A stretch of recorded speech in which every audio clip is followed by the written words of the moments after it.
నమస్తే.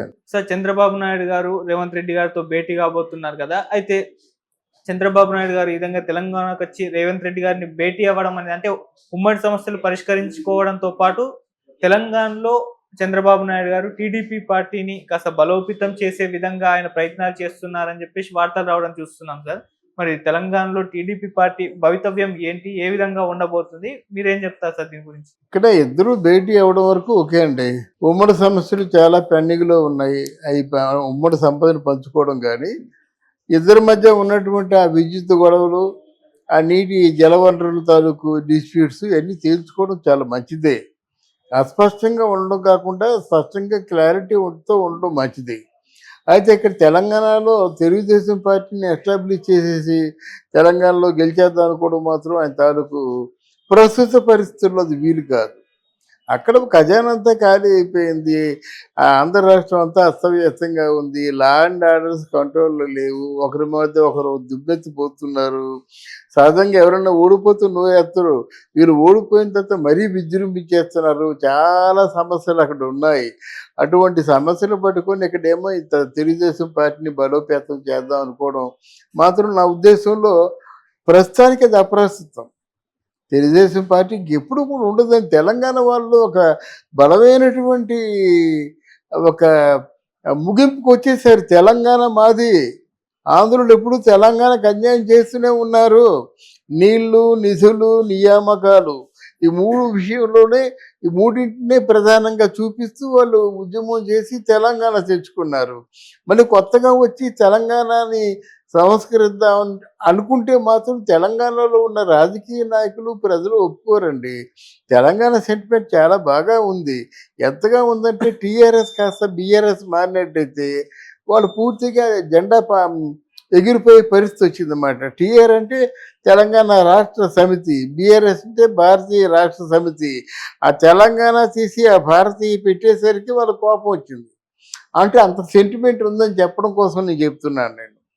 రెండోది ఏంటంటే ఇక వీళ్ళు ఇంకా ఇంకా వాళ్ళకి సమస్యలు లేకుండా ఒక పూర్తిగా అంతా విజయ దుందుభి మ్రోగిస్తుంది. ప్రపంచంలో ఎక్కడ చూసినా ఆంధ్ర రాష్ట్రమే అనుకున్న తర్వాత ఆ పక్క రాష్ట్రం మీద ఏదైనా కొంచెం చూపు పడిందంటే జనం హర్షిస్తారు. అక్కడ అదో లక్షణట్టు నెక్స్ట్ మంత్‌కి మళ్ళీ ఈ పెన్షన్లు, గీతాలు ఎప్పుడు పాట పాడవలసిందే. ఇందులో పాట ఒకరోజు లేట్ అయినట్టయితే వీళ్ళు పూర్తి దుమ్మెత్తిపోతారు. ఈ ప్రజలు దుమ్మెత్తిపోయిపోయినా ప్రతిపక్షాలు పూర్తిగా అభాస్పాలు చేసేస్తాయన్నమాట. ఇన్ని పరీక్షలకి ఎదుర్కొంటూ ఇక్కడ తెలంగాణ మీద దృష్టి పెట్టడం తెలంగాణ మన తెలుగుదేశం పార్టీకైనా లేదా జనసేన పార్టీకైనా మంచిది కాదు. ఒకవేళ దిగినా పరువులు పోతాయి. జనసేన పార్టీ పోటీ చేసింది. ఒకటని గెలిచిందా? డిపాజిట్లను దక్కించుకుందా?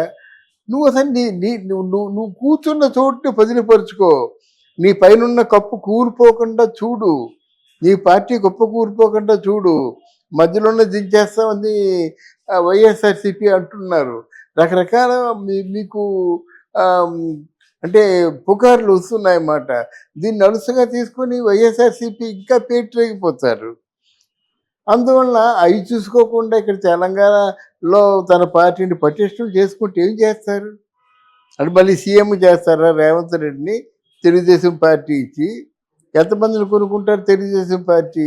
ఒకప్పుడు వీళ్ళందరూ తెలుగుదేశం పార్టీలో ఉన్నవాళ్ళే, అది నిజమే ఒప్పుకుంటాం. ఇప్పుడు మారిపోయారు కదా! తెలుగుదేశం పార్టీలో ఉన్నోళ్ళు అప్పుడులా లేరు కదా! అప్పుడు కేసీఆర్ సైకిల్ మీద వచ్చాడు అసెంబ్లీకి. ఇప్పుడు రమ్మంటే వస్తాడా? రాడు కదా! ఏవో 1,00,00,000 కారులో వస్తారన్నమాట. అంటే సైకిల్‌కి 1,50,00,000కి ఉన్నంత వ్యత్యాసం ఉంది నాయకుల్లో ఒక్కొక్కరికిని. వాళ్ళెందుకు నీ మాట వింటారు? అప్పుడు నాయకుడు చెప్పిందే వేదం. ఎన్టీ రామారావు చెప్పింది వేదం. తర్వాత చంద్రబాబు నాయుడు చెప్పింది వేదం. ఇప్పుడు చంద్రబాబు నాయుడిని ఒక నాయకుడిని కన్విన్స్ చేయమని చెప్పండి. అందువలన ఇటువంటి అసందర్భపు పనులు చేయడం నా దృష్టిలో అది మంచిది కాదు. సో ఇప్పుడు తెలంగాణలో అంటే తెలుగుదేశం పార్టీని బలోపేతం చేయడానికి ప్రయత్నం చేస్తున్నారు గదా! అది కాంగ్రెస్ పార్టీకి లాభమా నష్టమా మరి ఏ విధంగా ఉంటుంది సార్ కాంగ్రెస్ పార్టీ దృష్టి చూసుకుంటే? తెలుగుదేశం బలోపేతం చేయడంలో కాంగ్రెస్ పార్టీకి లాభం అంటే లోపాయకారంగా కాంగ్రెస్ పార్టీ తెలుగుదేశం పార్టీ ఒక ఒప్పందానికి వచ్చినట్టయితే, అంటే లాస్ట్ ఎలక్షన్స్లో ఎలాగైతే తెలుగుదేశం పార్టీ ఎలక్షన్లో పార్టిసిపేట్ చేయకుండా కాంగ్రెస్ పార్టీకి లాభాన్ని చేకూర్చిందో అలాంటిది ఏదైనా ఉంటే మంచిదే. అంతేగాని తెలుగుదేశం పార్టీ పోటీ చేస్తే మాత్రం ఓట్లు వేసేవాడు ఎవడు లేడు ఇక్కడ. ఎవరికి? తెలుగుదేశం పార్టీ. తెలుగుదేశం పార్టీకి అండి. బలోపేతం అంటే పార్టీ బలోపేతం అంటే పార్టీ ఇక్కడ వేళ్ళూనేలా చేయడమే కదా బలోపేతం అంటే. మరి పార్టీ ఇక్కడ ఒక సీటు 2 సీట్లు గెలుచుకుందాని ఆశ లేకపోతే ఎందుకు ఊడిగం చేసినట్టు ఇక్కడ అనిపిస్తుంది కదా. గనక ఇట్లాంటి ప్రాక్టికల్ ప్రాబ్లమ్స్ ఆయన అనుభవం లేనివాడు కాదు. మరి వచ్చి ఒకవేళ రేవంత్ రెడ్డికి ఏదైనా సహాయం చేద్దాం అనుకుంటే సహాయం చేయొచ్చు.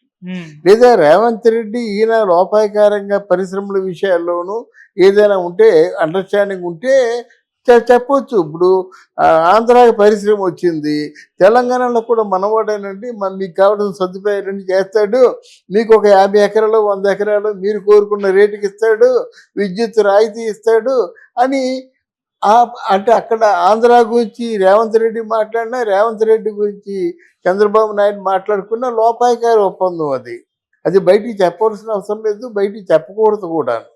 అందువలన అయితే పరిశ్రమలు తెచ్చే అవకాశాలు తెలంగాణ పార్టీకి లేవు. అక్కడ ఏ మాటకి ఆ మాట చెప్పుకోవాలి. కేటీఆర్ ఉన్నంతకాలం కూడా అద్భుతంగా ఆయన పరిశ్రమల విషయంలో జోక్యం చేసుకున్నాడు. అవి సర్ప్లస్ పరిశ్రమలు తెచ్చుకున్నారన్నమాట. ఇక మా చాలండి అన్నట్టుగా తెచ్చుకున్నారు. ఇప్పుడు లేవు కదా. అటువంటి విషయాల్లో ఏదైనా కొంచెం ఒకరికొకరు సహకారం చేసుకునే అవకాశాలు లేకపోలేదు. ఏదేమైనప్పుడు కూడా ఉభయ రాష్ట్రాలకి ఒక మంచి రోజులు వచ్చాయి. శుభసూచకంగా అనిపిస్తుంది అన్నమాట. అన్నదమ్ముల్లాగా ఇద్దరు కూడా కలిసి మెలిసి ఉంటే ఆనందం వేరు కదా. అందువలన డెఫినెట్గా ఆ విధంగా 2 రాష్ట్రాలకు కూడా శుభారంభం. అంటే ఒకళ్ళ మాటని ఒకరు వ్యతిరేకించరు. రేవంత్ రెడ్డి మీద చంద్రబాబు నాయుడికి ప్రేమ ఉంది, చంద్రబాబు మీద రేవంత్ రెడ్డికి గురు భక్తి ఉంది. కనుక డెఫినెట్గా మునపటిలా కాకుండా ఆంధ్ర బిర్యానీ పేడ ఇలాంటి మాటలు ఉండవు కదా. జాగో బాగోలు ఏం ఉండవు అన్నమాట. ఇద్దరిది ఒకే మాటగా ఉంటుంది అన్నమాట. అది చాలా మంచి సూచన అది. సార్ 2029లో ఒకవేళ టీడీపీ పోటీ చేస్తుంటే అక్కడ ఓట్లు కాంగ్రెస్ పార్టీకి టీడీపీ మధ్య ఏమైనా చీలే అవకాశం ఉందా? ఇదేమన్నా బీఆర్ఎస్ ప్లస్ అయ్యే అవకాశం ఉందంటారు? ఇప్పుడు టూ ఎర్లీ అండి. ఇప్పుడు ఉందండి 2029కి జగన్ పోటీగా వస్తాడు, పవన్ కళ్యాణ్ పోటీగా వస్తాడు. పవన్ కళ్యాణ్ పోటీగా వచ్చినట్టయితే పవన్ తట్టుకునే శక్తి చంద్రబాబుకు ఉంటుందా? ఇవన్నీ ఆలోచించుకోవాలి కదా. ఇవాళ మాట్లాడుకుంటే అయ్యేది కాదు ఇక్కడ. బట్ చంద్రబాబు నాయుడు పవన్ కళ్యాణ్ అంటే రేపే విడిపోరు కానీ తప్పదు కదా. ఇప్పుడు ఇవాళ చూడండి ఎంత వ్యతిరేకంగా ధర్నా చేస్తున్నారు అక్కడ తిరుపతిలో పెద్దిరెడ్డి ఇంట్లోనూ ధర్నా చేస్తున్నారు. ధర్నా చేయవలసిన అవసరం ఏమొచ్చింది? పాలక వర్గానికి మూసేయడమే కదా. అపోజిషన్ పార్టీలో ఉంటే మీరు ధర్నా చేయండి అవకాశం లేక.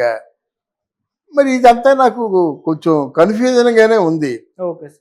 వాళ్ళు ధర్నా చేయడం, మన పార్టీ లీడింగ్లో ఉంటూ మన పోలీసులు మనల్ని అంటే పాలకవర్గం పోలీసులు పాలకవర్గంలో ఉన్న వ్యక్తులు ధర్నా చేస్తుంటే వాళ్ళని అరెస్ట్ చేయడం, దీన్ని ఎలాగ అర్థం చేసుకోవాలి కూడా నాకు అర్థం అవుతుండేది.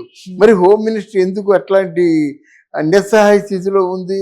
ఇవన్నీ మనం కొంచెం లోతుగా వెళ్ళి పరిశీలిస్తే కానీ మనకు తెలియదు. అదే కొన్ని విషయాలు ఉప ముఖ్యమంత్రితో చర్చించవలసిన అవసరం లేదు.